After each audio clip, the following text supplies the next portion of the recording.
Hello everybody, my name is Mantej Singh Samra. My student ID is 101410416 and this is the assignment 2 of Python. So to be honest, this assignment was kind of easy than the first one, and right now this assignment 2 is in playground mode because I want to run the code as well. So let's get started. So basically this assignment is divided into two parts. First part, we have to make a math game, and second part is related to the quadratic equation. So let's get right into them. So like this is what we're gonna do in all of the part A, but like since our professor has like he will guide us with the step by step, so we will go from there. So first he asked us to import random strings and libraries, and we're gonna do that. And after that he asked us to connect our collab to the Google Drive. So this is the syntax, and we're just gonna get right into it.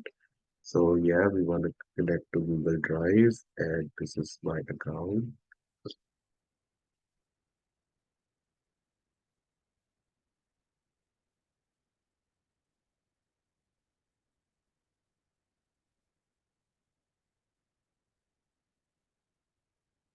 So as you can see, it's done.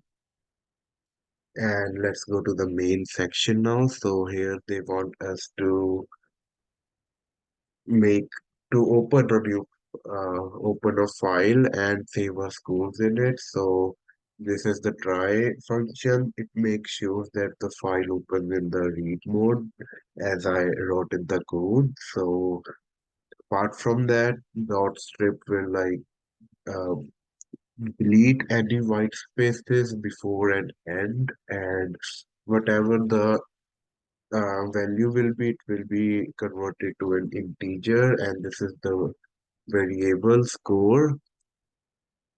So if score is equal 0, which means we haven't played the game again. I did, so like this message will not show.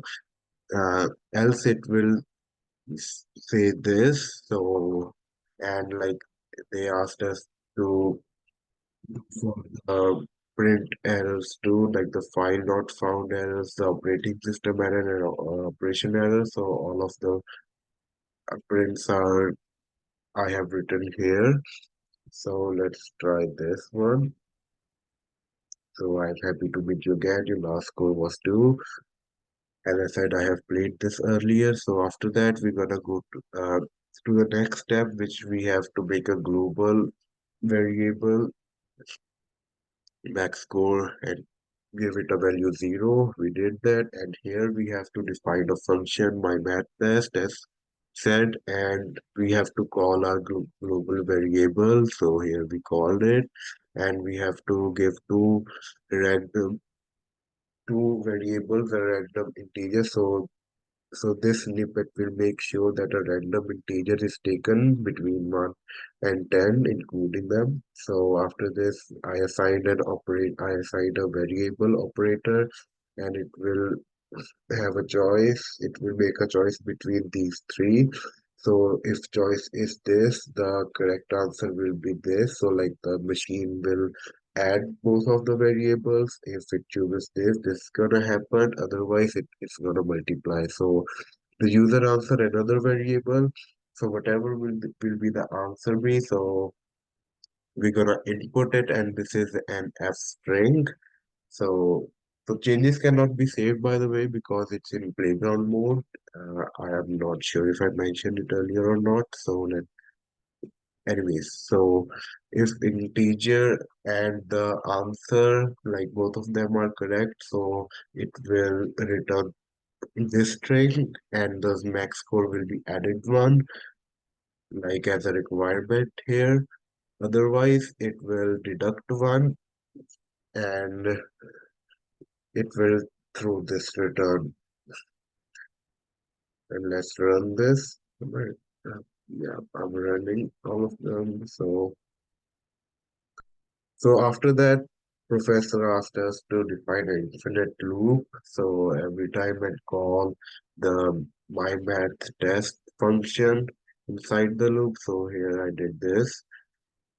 So while it's true, this function it continue game. Like if you want to continue, like after each, as a requirement, we have to like go again, and so this string will appear every time one question is done, and if the answer is any key except for like not equal to y, it will exit the game and it will return these three strings. So let's go. So what's the result of 3 times 7? So it's 21. Congratulations, you're a pro. You want to play again? So yes, we want to continue. It's 17. Congratulations, you're a pro. So right now we're gonna exit. So I'm gonna type M. Thank you for playing. You got two score and wow. So this is the example. And then at the last point of this part one, we have to like save the core in written in the files go.txt.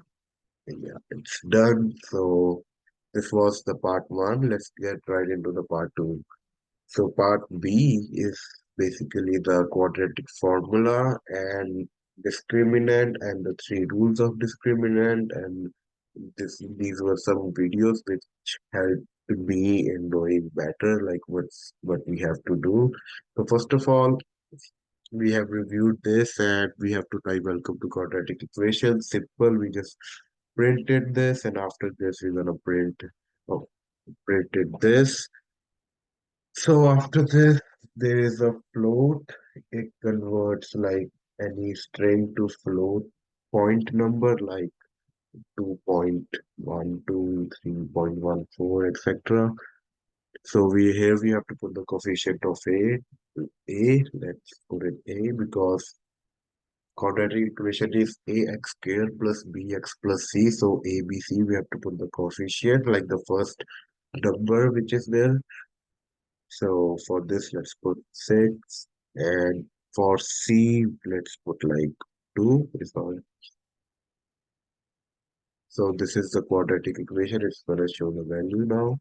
So like as we have written 8, 6, and 2. And after that, this is the formula, b squared minus 4ac, the discriminant formula. And we defined a function here and called discriminant. And it's going to receive ABC values.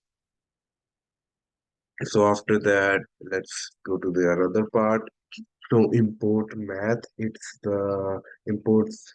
So like it imports the math module in Python, and after that we define a function discriminant like we did, and we return this. So discriminant ABC, all of like the values we had put.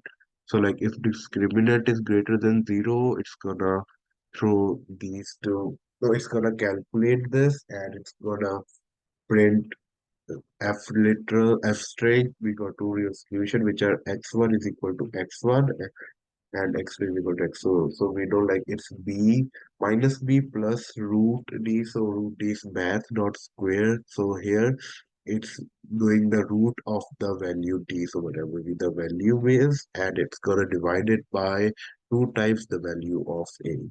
So if it's 0, it's gonna do this equation, it's gonna calculate this and gonna throw this, otherwise gonna throw this. So let's calculate. So like I think as per the thing, it was not, so the discriminant got negative and we got a pair of complex solutions. So finally, in the last part, we were to save save the two messages in uh, quad.eq.txt file, and these were the messages like said in the example. So let's run it and it's done. So this was the part B and this was the part A. I hope everything is correct, and if not, please forgive me. I will try to improve on my mistakes, and that's it. Thank you. Have a nice day.